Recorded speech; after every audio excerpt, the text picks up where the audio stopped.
Hello, welcome to African in London TV. My name is Temitope Olodo. I'm your host here on African Security. For the past couple of weeks, we've been, coming to you on a variety of topics, particularly on the issue of security in Africa, and we're very grateful for the questions that you've been sending to us, via Twitter, via Facebook, and via email. Because you're concerned about African security as much as we are, and we're grateful for that. Within the last few weeks, a lot has happened within the African continent on security. There have been a bombing in Abuja, Nigeria's capital, with 75 people confirmed dead by government statistics. But security within security circles, there are discussions that over 210 people are actually buried. The politics of number is another issue that we're going to be looking at. Why is it that in Africa they don't actually like giving out the exact figures? The figures from the hospital is always different from the figures from the government. Why are we playing politics with people's life? So those are part of the issues that we'll be discussing. In Kenya, of course, Nairobi was hit by suicide bombers or by suspected packages, kept very close to a popular hotel, and luckily, thank God, it was discovered early and nobody was killed, but of course, unfortunately, people got killed at the bus terminal, similar to Nigeria, but not in high figures, as according to report, more than, I think, 3 people were killed in that situation. Somalia, of course, Al-Shabaab continued to target politicians, and we know that 1 or 2 politicians have been killed in recent weeks. So those are issues that we're going to be looking into and asking ourselves, why is it that in Africa we've not been able to manage security? Where is the challenge? Why are we having challenge in this area? Why is it that all the African leaders are now coming together with practical approaches on how to address this issue? Let's start going into this issue one after the other. In the last few weeks, there have been great concern around the world about the adoption of 200 plus students, girls, from their boarding school in Nigeria, in northern part of Nigeria, and there was an outcry about the situation. Now, the reason for the outcry is because this area is under military control. We have to be very, very clear. The president of Nigeria, President Goodluck Jonathan, declared a state of emergency in 3 states in the northern part of Nigeria that have been hit by insurgency. Under Nigerian Constitution, Section 305, he introduced a bit relaxed state of emergency where the military were in control. So, the telephone lines have been tampered with. Everything has been restricted in order to be able to deal with the insurgency challenges going on in that part of the country. Yet, even with all the military might of the Nigerian government and the fact that that area is under the military control, the insurgents, the suspected Boko Haram sect, went in there dressed as military personnel to kidnap over 200 students, girls, mainly girls. Now, there is a situation here that we need to look at and we need to analyze as security experts. We actually talked on this on one of the segments about the attack on secondary schools and on other secondary educational establishment, and I came up with a 22-step security guidelines that Nigerian government could introduce to address this issue, which any school in Africa could actually take on board. And that particular guideline went viral on the internet, and I got a lot of calls, and AIL TV got a lot of calls from organizations who wanted to know more about that incident, and I appeared on other media outlets talking about it and in newspapers. Yet, the Nigerian government, as far as we know, did not use any of this initiative and guidelines that I talked about. Because if it was used, definitely those 200 girls would not have been kidnapped. Now, over 2 weeks now that the kids have been kidnapped, information coming out reveals that there seems to be a lack of appetite on the part of the Nigerian military or Nigerian armed forces to address this issue. And we have to start asking questions. Why is it that the African Union or African leaders have been slow to come to the aid of Nigeria? Is it that they have actually spoken to the Nigerian government, offline, and Nigerian government have said they can deal with it, as they used to say that they are on top of the issue? Or is it that nobody have offered help? In fact, the Speaker of the Nigerian House of Representatives said some few days ago that he's giving, the military chief less than 1 week to produce the kids, or to resign. But luckily, the former Prime Minister of the UK, Gordon Brown, has come to their aid, saying that UK might provide help. Now, these are issues that we're looking at. Why is this happening? Why is it that Africa cannot help themselves? Why is it that we cannot solve this problem? We'll be looking at all these issues and addressing all these concerns with your help.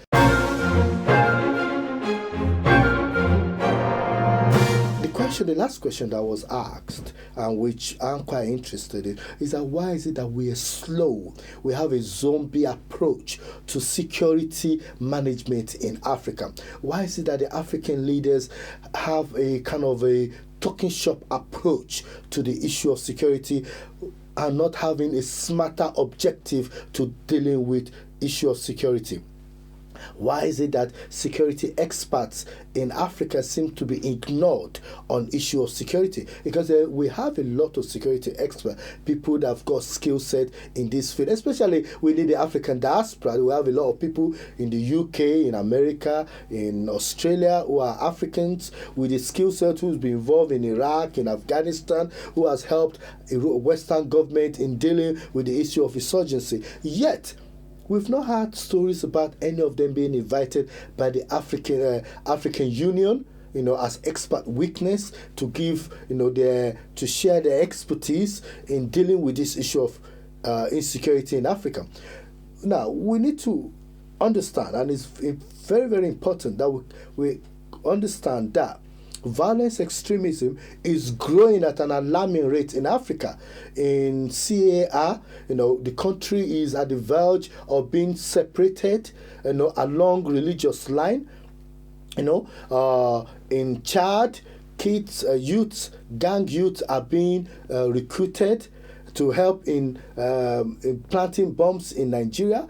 In Cameroon, Boko Haram is operating in Nigeria and crossing over to Cameroon. In Chad, Boko Haram is taking girls over there, to marry girls by force. So there's a lot of problem. Why is it that all these African countries have been a bit quiet in dealing with it? There is that school of thought that believe that some of them are a bit reluctant to get involved in Nigerian security challenges because they do not want Boko Haram and all the other Al-Qaeda groups to turn around and more or less cause them trouble. We know what is happening in Libya, where they're kidnapping politicians and even kidnapping prime minister, their leader, and using arm, to try and solve problem. This was not the way it should be.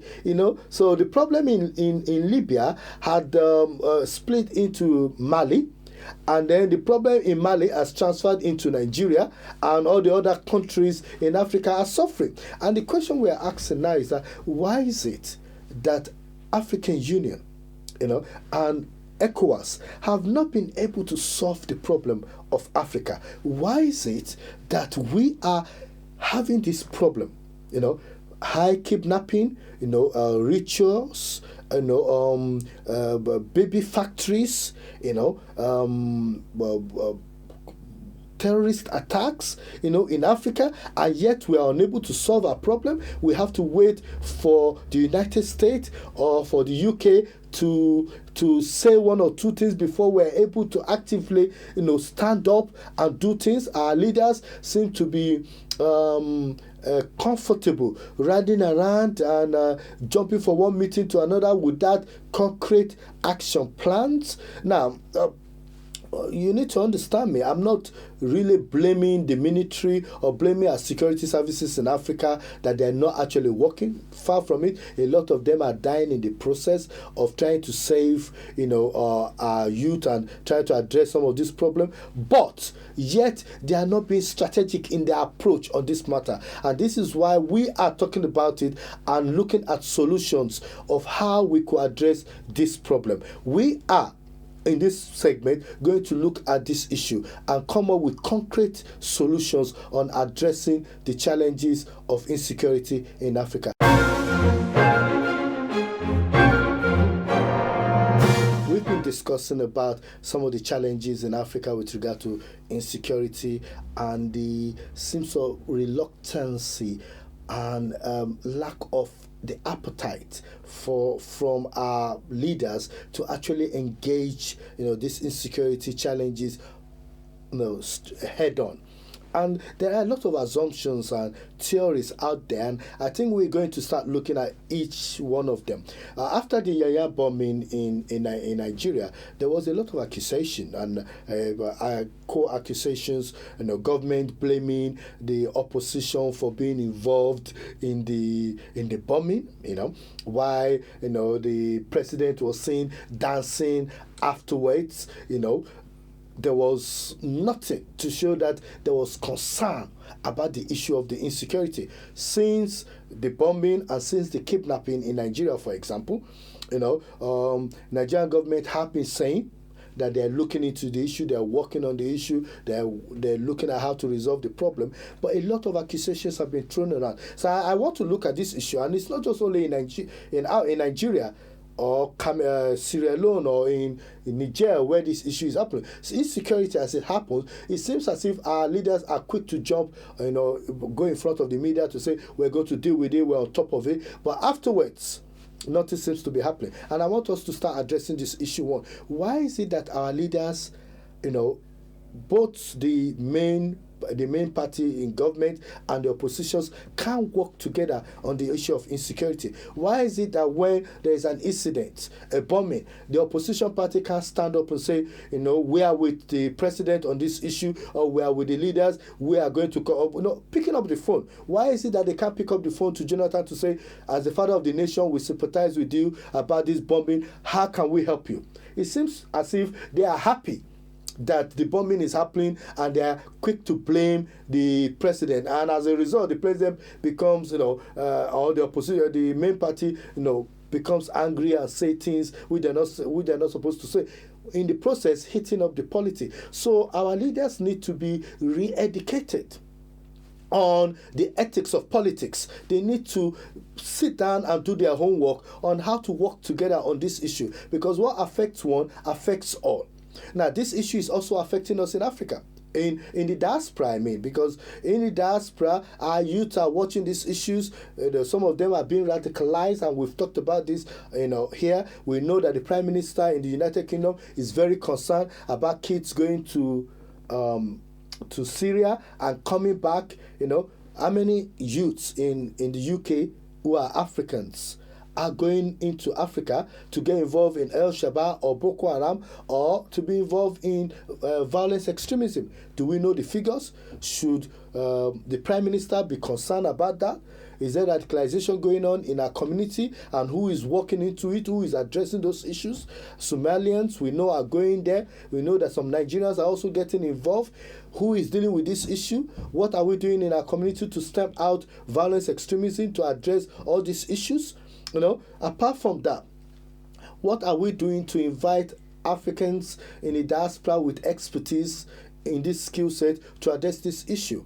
Now, one of the things you'll be seeing in the next few weeks is that we in AIL TV will be holding some events where we'll be inviting you to get involved, where we'll be talking about real issues within the African community and addressing it. No massaging of the issues, addressing it face head on and dealing with those issues, because we need now, as Africans in the diaspora, to help our continent, to help the motherland to address these issues, because Africa belongs to us and we need to address this issue. We also need to start looking at some of the areas that we could help insecurity. We need to develop risk assessment in Africa. We need to help them to develop proper strategy within the African Union to address the issue of violence extremism across Africa.